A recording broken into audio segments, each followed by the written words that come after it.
write the Daytimer came from two of my really close passions. And one is from a fundraiser for my website, which is called Art by Nurses. And it brings nurses together to share art. And we spotlight our profession, as well as we illustrate the health benefits of art. And we celebrate our artistic talents. So it came from that place first, that it would be a good sort of fundraiser for the art site. The other part, it came from my passion for creativity. And when I was helping my mom, when my mom passed away, I wrote the book. And I wrote it for myself, actually, because I thought if one thing I'm going to learn in my life is to take care of myself and to plan for that first.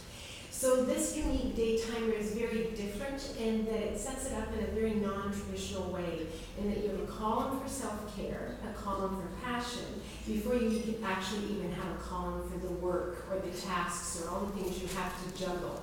So it gently reminds you to do that every week. So the feedback that I've got or received from people is that it's increased their awareness of that they're not engaged in self-care, or the fact that they are engaged in self-care and they actually plan for it and then they don't do it.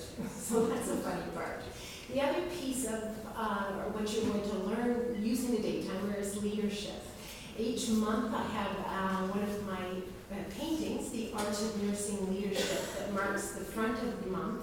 And then it pulls the theme through each month, and it has a story underneath the painting and how I connected my process of painting to how that concept came about. So there's quotes and there's questions within the month that you can, that will help you think about your leadership.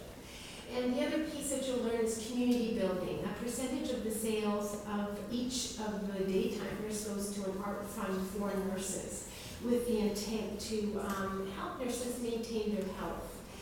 And the fourth thing is you'll be experiencing the creative process when you use my Daytimer. It's an open format, so you have to sit down and actually fill it in.